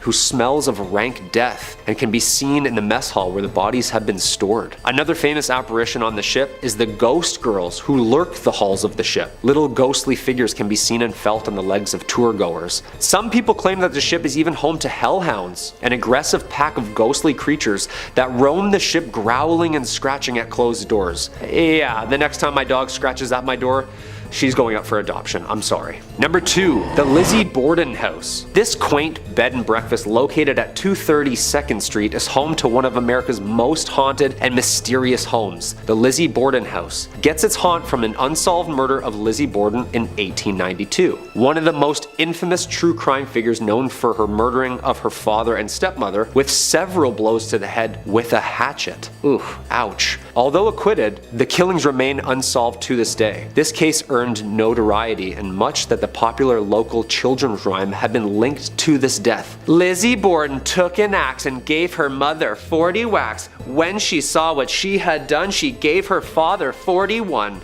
That is horrible. On August 4th, 1892, Lizzie's stepmother of 27 was struck 19 times while her father Andrew was hit 11. Although Lizzie Borden was acquitted and found not guilty, the dark history draws in crowds every night for its nightly tour of the premises. The Lizzie Borden room, the infamous room where all of the murders took place, is the most requested and most popular for paranormal overnighters. And not only can you enjoy a lovely inclusive breakfast to yourself, but the nightly house tour, ghost tour, and ghost hunt attracts fans of horror every night of the year. Yeah, that's terrifying. And there's a jingle to it. I don't like that at all. And coming in at number 1, the Salem Witch Trials. We can't talk about haunted places in Massachusetts if we're not going to bring up the witch trials. And I'm not talking about Sabrina the Teenage Witches. or anything of cute of that nature, these famously documented witch trials need no introduction, and unfortunately lays way to one of the most horrific events based in truth. The site of mass hysteria and hangings of supposed witches took place here and occurred in colonial Massachusetts between 1692 and 1693. More than 200 people were accused of practicing witchcraft, or better known back then as the devil's magic, and 20 were ultimately executed. Eventually, the colony admitted the trials were a mistake and compensated the families of those convicted. Okay, yeah, sorry. I just thought when you sneezed, you didn't say bless you, so I already don't like you, so I figured you were a witch. I'm really sorry. Since then, the story of the trials has become famous in paranoia and injustice, and it continues to baffle researchers to this day. We all know the famous play written by American playwright Arthur Miller in 1953, The Crucible, depicting the mass hysteria and drama during these trials. This was the perfect time if you didn't like someone that a strategic and untimely sinister accusation led to the demise of thy neighbor. I saw Sarah Good with the devil. I saw Goody Osborne with the devil. Who else don't I like? I saw Bridget Bishop with the devil. Abigail. End of Act 1. Since the start of the trials and hysteria in North America, other European countries shortly followed with their own mass witch hunts, resulting in somewhere between 40,000 and 60,000 tried and executed for witchcraft. That's a lot of broomsticks. The Salem Witch Trials of Salem, Massachusetts is still one of the world's biggest hotspots for mystery and paranormal story. Number 5 on this list is Villa Paula. This haunted place is located in Miami and has quite the interesting guest in the backyard. Thrillist says, this stately white mansion was originally constructed as the Cuban consulate in the mid-1920s, home to Consul Domingo Millard and his wife, Paula. The Cuban-born Paula was known to spend her days playing piano and drinking Cuban coffee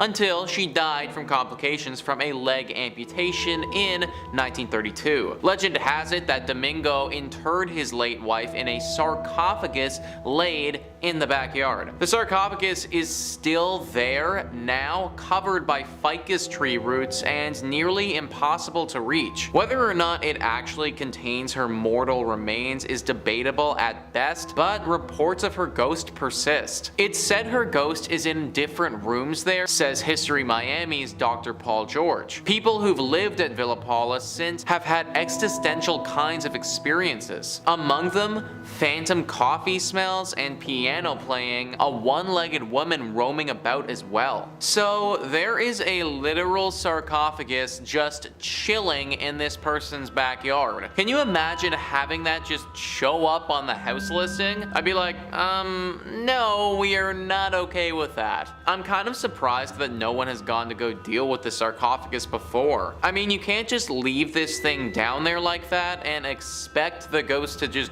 go away. I would imagine that Paula's spirit is probably tied to the sarcophagus, and in turn it's tied to the area. Granted, I do kind of understand why no one wants to dig it up. Think about all the crazy stuff that's happened with the pyramids. You dig up this sarcophagus and you might end up being cursed for life, which is obviously something that nobody wants. But now we're left in this awkward place where we can't get rid of the ghost, but at the same time can't live here either. That's why I'm recommending to all of you watching, just avoid Villa Paula altogether. Number 4 on this list is the Blue Anchor Pub. So this is an interesting one because this pub didn't actually start in Florida. Thrillist says this pub was built in 1840s London during Jack the Ripper times, so it should be no surprise that it's haunted. The story goes that the bar was raised in London, but its wooden interiors were sent to New York City and then onto this sleepy Florida town in 1996. Little did anyone know that the pub's original elements came with the ghost of Bertha Starkley,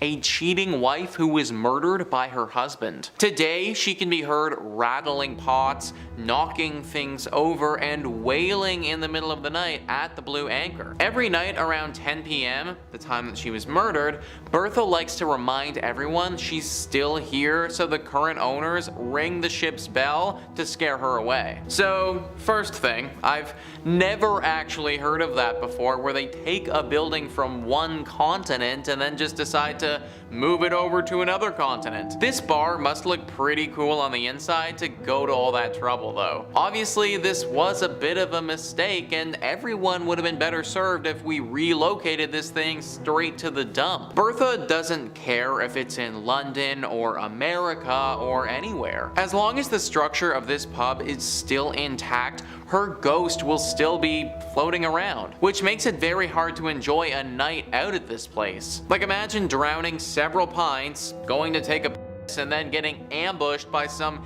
1800s ghost in the bathroom with your pee-pee hanging out. Like, I don't know if I'd ever be able to recover from that, folks. Number 3 on this list is Westgate. So I am actually breaking the rules with this one a little bit because I think that you should definitely visit this place if you have the money. Thrillist says some Las Vegas residencies never quite end. Elvis Presley redefined what it meant to be a superstar entertainer in this town with more than 600 shows over 7 years at the International Hotel, which became the Las Vegas Hilton and is now the Westgate. The property continues to honor the king with a statue in the hotel lobby. Although Elvis passed away in Memphis, some believe his soul remains in Vegas with his ghost haunting the Westgate International Theater and a lavish rooftop villa the singer called home whenever he was in town. It's not cheap, but you can book the penthouse yourself.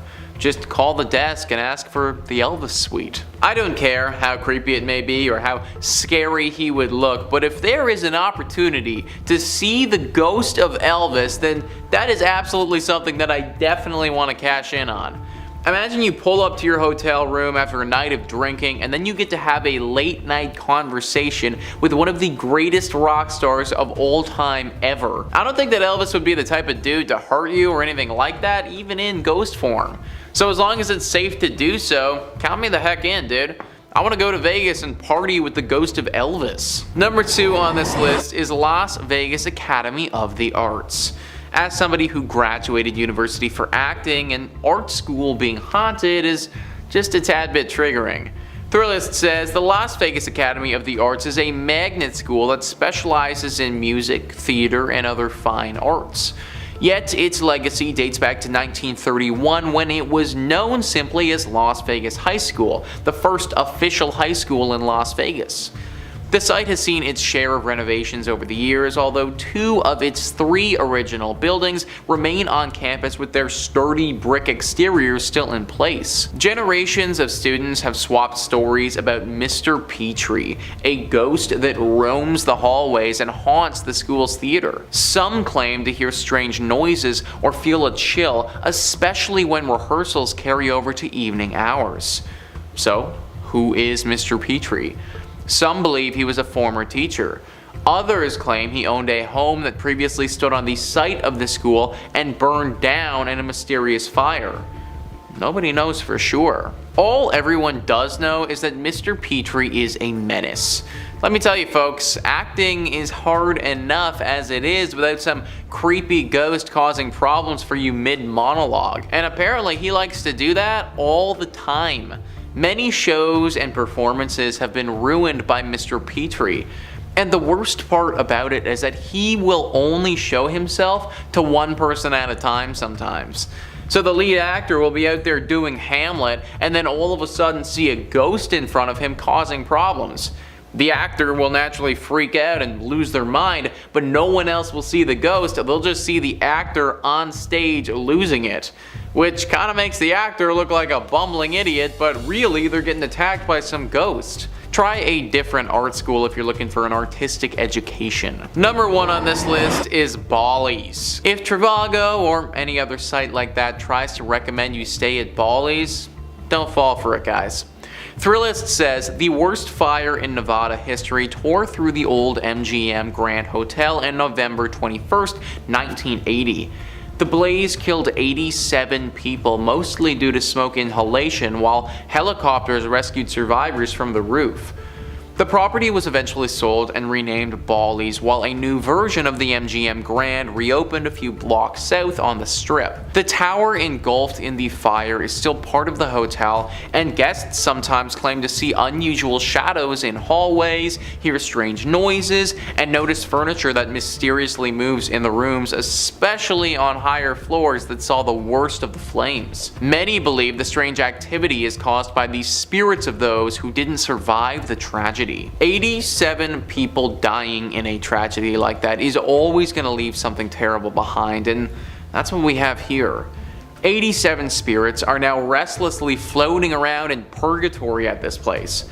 They tried to remodel and change the name and forget everything that happened, but an incident like that cannot be forgotten. The people who died and their spirits, they can't be forgotten.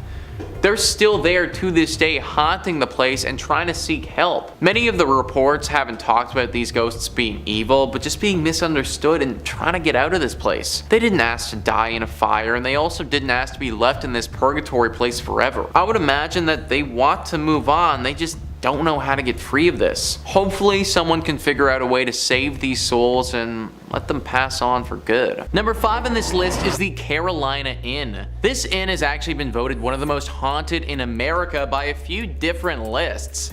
The University of North Carolina says the Carolina Inn was built in 1924 and quickly became a popular hotel for visitors and graduates of the university. In 1948, the Carolina Inn's most long-lasting guests checked in and apparently never left.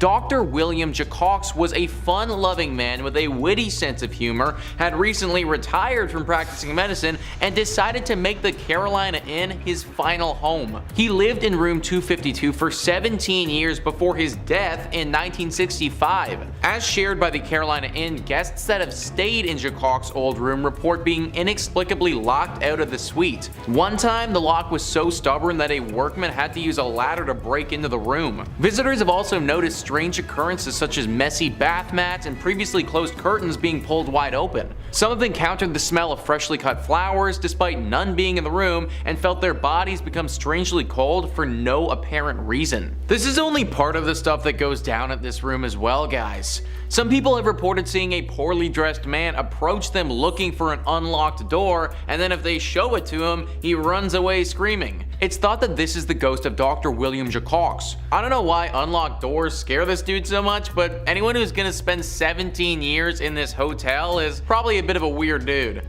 Unless you want to deal with a crazy old doctor ghost messing with you all vacation, I'd stay at a different inn. Number 4 on this list is the New Hanover County Library. I don't know why, guys, but something about haunted libraries is just so intriguing to me. Like, it just seems so mystical and mysterious, I guess. This haunted library is located right in Wilmington. There's a woman that haunts this place who's believed to be a patron. Apparently, she used to donate quite generously to this library, and in death doesn't want to leave it behind. She isn't the only ghost that walks the halls here and haunts the books. There's a male poltergeist who makes his presence quite known as well. He apparently died in a duel that happened here many years ago before this land was turned into a library. Nowadays, these two ghosts make it very hard to do any serious learning or studying considering they haunt the place so much. The woman isn't too bad, she just shows up and looks super creepy, but from my reading, she only actually punishes those who cause harm to the library or make fun of it. Those who come here to learn and to read, she leaves them be for the most part. The man, however, is certainly quite the pest. He often messes with those that come here and makes it very difficult for people to accomplish anything. I love libraries, I think that we should all go to them more often, but maybe just not this one specifically. Number 3 on this list is St. Augustine's Lighthouse. Ah yes, the haunted lighthouse, a true classic. Thrillist says St. Augustine's iconic lighthouse is a Florida landmark built in 1874.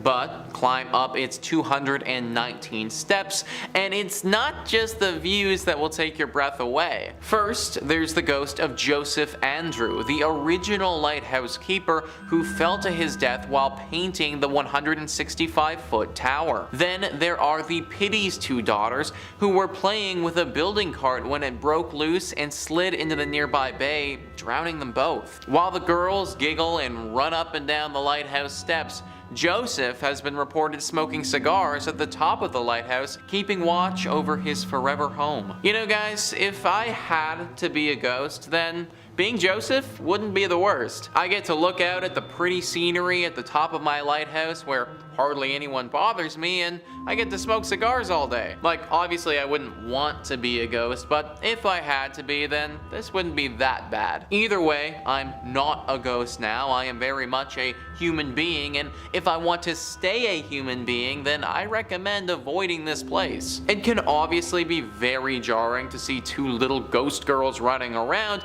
and even though all of these ghosts are supposed to be pretty chill, we know that the paranormal can be unpredictable. I'm sure that there are tons of other non-haunted Florida lighthouses around if you're really pining for a good view. Number 2 on this list is Fort East Martello. If you don't like dolls, then you really won't like this one, guys. Thrillist says, if there is one rule all Floridians follow, it's do not mess with Robert the doll. The 4-foot figurine has terrorized anyone who hasn't taken him seriously since he was gifted to artist Robert Jean Otto in 1904. Otto blamed any mischievous act around him on Robert the doll, effectively coining the oft-repeated Robert did it mantra. The doll currently holds court inside Fort East Martello, where he lives inside a glass case surrounded by a constant soundtrack of haunting xylophone music. The room evokes a heavy air immediately upon entering, and the walls are papered with apology notes from cocky tourists who've dared cross the world's most haunted plaything. Even the Prince of Darkness himself, Ozzy Osbourne, felt Robert's wrath when he suffered a series of health mishaps shortly after dissing the doll on his reality show. I don't like dolls, folks, especially the haunted variety, so this entry obviously had to make the list. Clearly it curses you after you see it because people literally have to come back here and ask for its forgiveness. I don't know if the notes work or not, but I guess that's all you can do when you're dealing with a haunted doll. Hopefully this doll can just chill out and stop haunting people, but in the meantime, I just flat out avoid going to this place in Florida altogether. And number 1 on this list is Casa Monica Resort and Spa. It really sucks that this place is so haunted because it's truly beautiful. Thrillist says St. Augustine's fanciest hotel is also its most haunted. In fact, this 5-star Mediterranean revival haunt is a hotbed of spectral activity. Children are heard running along the 4th floor, but no one is there. The radio in the Ponce de Leon suite randomly comes on, but no one's there. Guests of room 411 wake up to people staring at them, but no one's there. But it's the 3-story Flagler suite high in the tower that's most haunted. Maids have seen a child's handprint appear on the 1st floor bathroom mirror, and after knocking, one heard a man say, "We've been expecting you," from an empty bedroom. Its spookiest claim to fame, however, is the male ghost staring out of the top tower window. He's believed to be the ghost of one of 2 people, either Franklin Smith, the architect who built the hotel, or Henry Flagler, the man who purchased it. I personally don't care if it's the architect, the man who purchased it, or God. Anyone who says, "I've been waiting for you as I enter an empty bedroom," it's not the type of individual I want to be around. Also, where are these children coming from and what are those sounds? Okay, so you want to tell me a scary story where the architect of the building fell in love with his work and then when he died, his ghost stayed here. Alright, fine, I can buy that, I can believe that, but like, what are the children doing here? What do they have to do with this place and the architect? Maybe this is just one of those spots where it doesn't matter what happened here, it doesn't matter what will happen here in the future, it's just always destined to be haunted. Number 5 on this list is the Molly Brown House. If you live in Denver, then there is no way that you aren't familiar with this haunted place. Thrillist says you've no doubt heard of the Molly Brown House and likely passed it on the street once or twice too. Molly Brown was a notable member of Denver's elite and perhaps known best for being a Titanic survivor, and despite allegedly living a relatively happy life, visitors to the museum and staff have reported quite a bit of strange happenings. Some have smelled what's believed to be husband J.J. Brown's pipe, or have witnessed lights off and on the fritz, and staff have reported furniture being seemingly rearranged. Sometimes figures can even be seen roaming the house. A visit is worth it alone for the history, but the potential for getting a bit spooked or walking into a cold spot is definitely an added bonus. We once again have one of those locations where no one has any idea why it's haunted, it just is. Maybe it's the connection to the Titanic that has got this place acting funky. Obviously that was a very unnatural occurrence and took the lives of tons of people in a very sad way. So I could believe that the Titanic and the survivor of the Titanic plays some role into why this place is haunted the way that it is. Good news is that this isn't the worst haunting that you can run into. Like, yes, you will get a little scared for sure. You might smell something funny, or have a ghost pull something on you, or even maybe have small valuables go missing. But ultimately, you probably shouldn't be dragged to the underworld here by some shadow demon or anything like that. So I guess if you were to visit any place on this list, then this one wouldn't be the worst. Just be prepared for what's coming, because if you aren't, then it could leave you with some serious mental trauma. Number 4 on this list is Phantom Canyon Road. You need to be very careful on this road because there is a good chance you could suffer a serious crash if you aren't. Thrillist says a haunted road is one thing, but a haunted road in Colorado means you're likely on the edge of a mountain and at some serious elevation. Phantom Canyon Road is a detour off the Gold Belt Tour byway connecting Cripple Creek and Florence, and was originally the railroad for that route. As you drive along, you can clearly see the ghost towns of Wilbur, Adelaide, and Glenbrook, and legend has it that the reason for Phantom Canyon's name is credited to sightings of a man wearing a prison uniform walking along the tracks in the 1890s. The man supposedly had been executed at the Colorado State Penitentiary a few days earlier. So yeah guys, you better have your wits about you, because if you don't, this ghost might come out and startle the crap out of you, and then the next thing you know, you're gonna be face deep into a tree somewhere. It also just adds to the horror ambiance that you're driving past several ghost towns along the way. Like, of course, they just had to be on the side of the road as you're also getting stalked by this ghost prisoner. No one really knows what this prisoner wants with you, but let's face it, I can't imagine it's good. My dude was executed back in the day, so for one, what he did was probably pretty bad to warrant a punishment like that, and then secondly, he literally got executed, and I can only guess that his ghost probably isn't too pleased about that. Y'all need to be especially careful if you're driving down this road, because at any point this guy could pop out. Number 3 on this list is Fort Fisher. Fort Fisher was a critical fort during the American Civil War. It was used by the Confederate Army and was pretty instrumental for them from 1861 to 1865. This fort was used to protect an important trade post there that the Army needed. They defended this place for those 4 years, but then in 1865, the Union Army came in and was finally able to capture it. This battle was a very bloody one and was actually huge for the Union Army and the overall scope of the war. Apparently there was a lot of death at this fort, and that death, it's never really gone away. Now this fort is teeming with paranormal activity. Visitors will often report hearing gunshots coming from thin air. The sounds of many footsteps all running at once as if people were charging ahead. Orbs of energy appear in front of them from no apparent source. There are 2 very famous ghosts that haunt this place as well: Robert E. Harrell and General William Whitling. Robert was apparently an outcast who died under mysterious circumstances and has not been able to rest since. The general was actually taken prisoner and killed at Fort Columbus, but he returned to this place because he feels regret for how he failed in life. He was apparently responsible for defending this place and was not capable of doing so. A very haunted fort that I wouldn't recommend going to. Number 2 on this list is Lydia's Bridge. Who is Lydia, and why does she have a bridge, and why is it haunted? Well, Lydia is quite the famous ghost. This is a true ghost. Like when you think of a ghost and a ghost story, this meets all the criteria for a good one. Spectrum Local News says people traveling between Jamestown and Greensboro on US Highway 70A said they've encountered the ghost of Lydia, a hitchhiker. If she's picked up, she gets into the car and vanishes before she reaches the requested destination. Various versions of the Lydia legend have been passed along over the years, and there are apparently 11 different versions of the story that are set in North Carolina. It's common for folks to go ghost hunting for Lydia near the bridge. In the book Looking for Lydia, historians Michael Reniger and Amy Greer cite the 1923 death of Annie C. Johnson as the real-life Lydia who died after a car flipped in 1920. That is a story with some history, man. Literally since the 1920s this has been going on, and there are 11 different versions of the story. A story like this isn't just made up. It's not just something that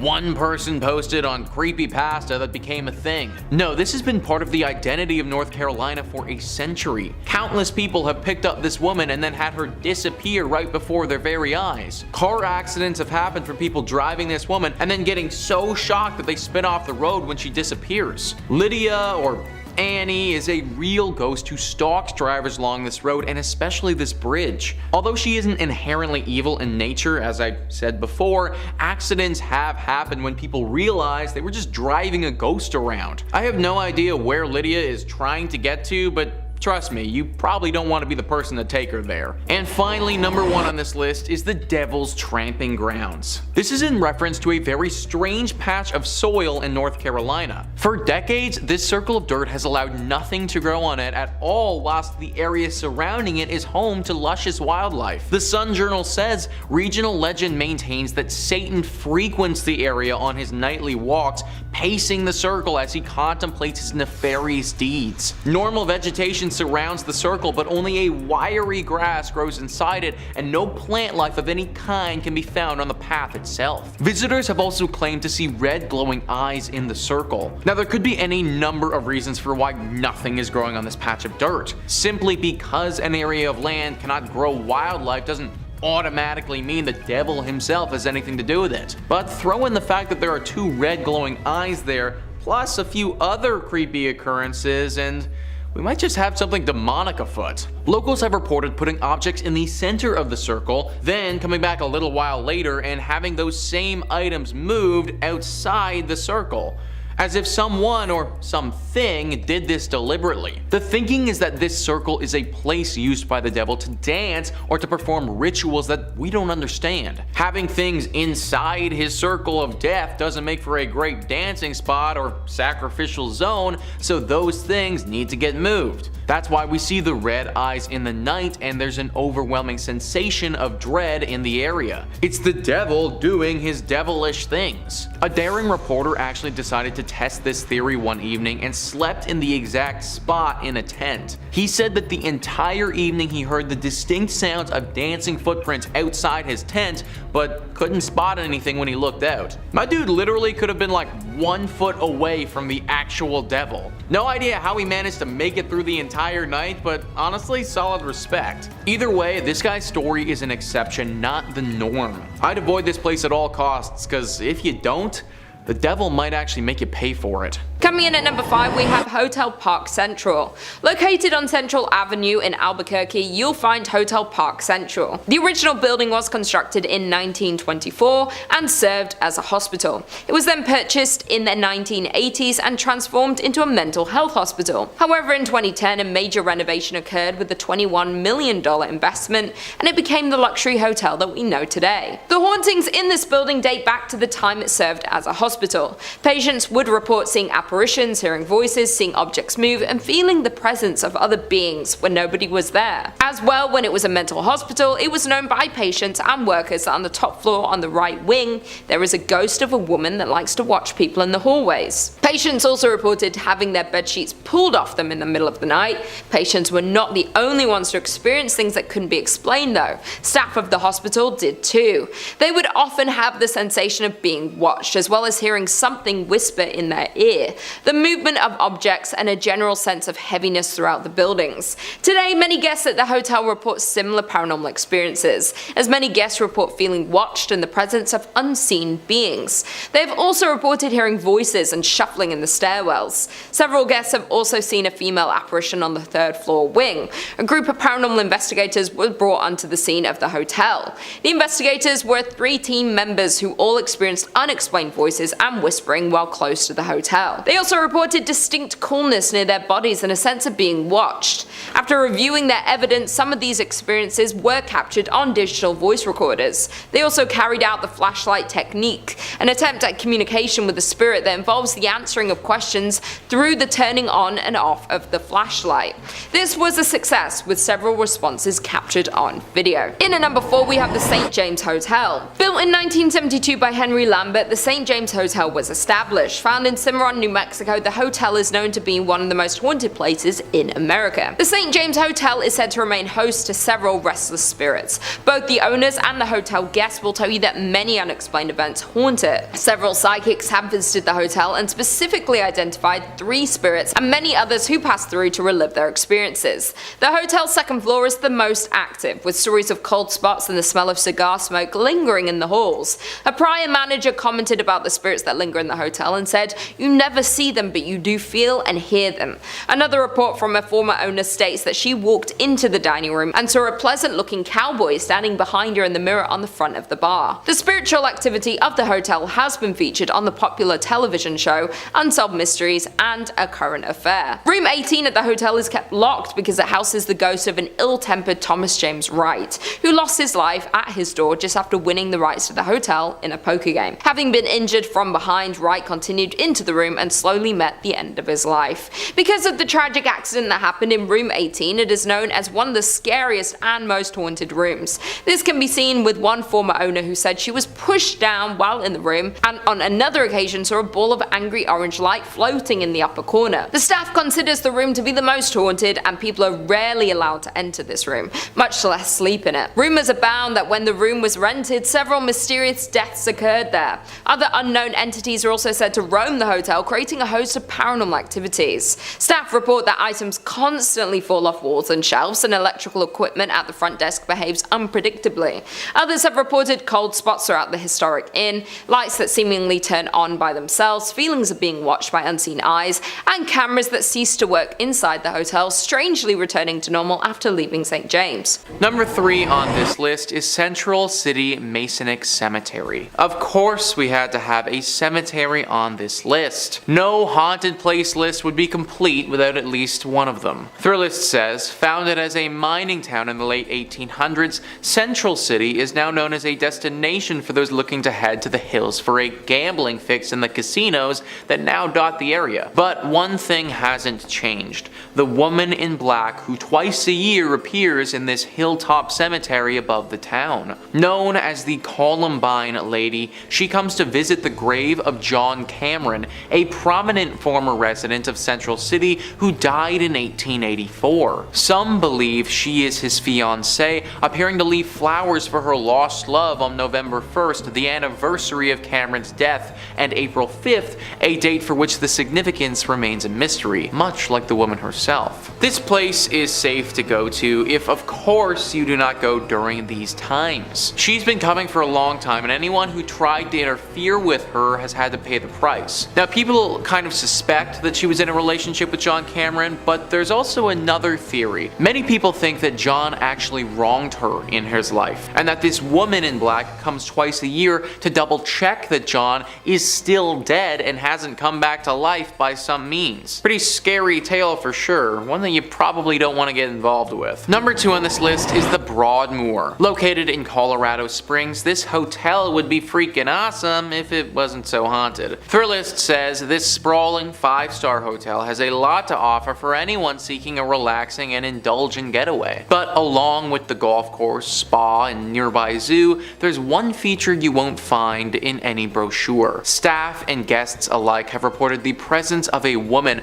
often in the penthouse where Julia Penrose, co-founder of the property, once lived. While not confirmed, Penrose's death is said to have been surrounded by a strange occurrence in which she went missing missing and was later found, confused and shaking in the woods nearby with no memory of how she got there. She passed away a week later, and perhaps her spirit remains, watching over the property and seeking answers about her own mysterious death. Now I am wondering, man, how did Penrose die? Like, this whole story feels like a movie or something like that. I truly think somebody needs to get in here and investigate what the heck happened here. Because, like, should we be scared of the region because this is gonna happen again? Was Julia doing something specific before she disappeared, and should we avoid doing that thing? There are just so many questions that need to be answered here, and sadly I can't do it from the comfort of Toronto. That being said, I'm also not trying to end up like Julia, and therefore will be leaving this job to somebody far more qualified. And finally, number 1 on this list is the Highlands Ranch Mansion. A truly picturesque mansion, one that's been standing for over 100 years and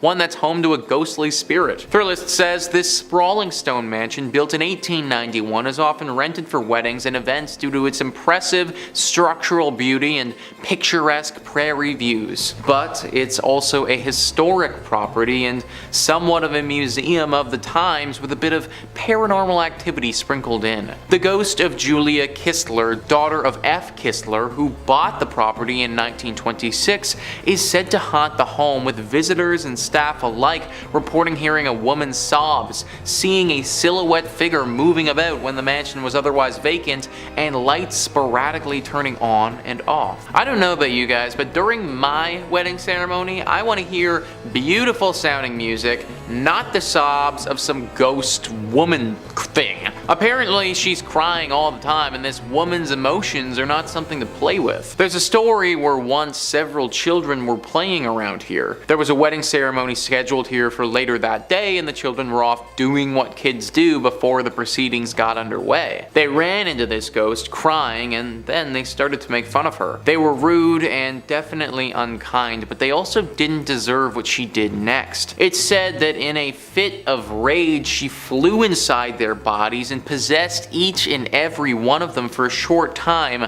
showing them things that were truly terrifying. Things that have ultimately changed those boys' lives and altered their mentality forever. Any ghost that's capable of doing something like that, that's one that I don't want to be around.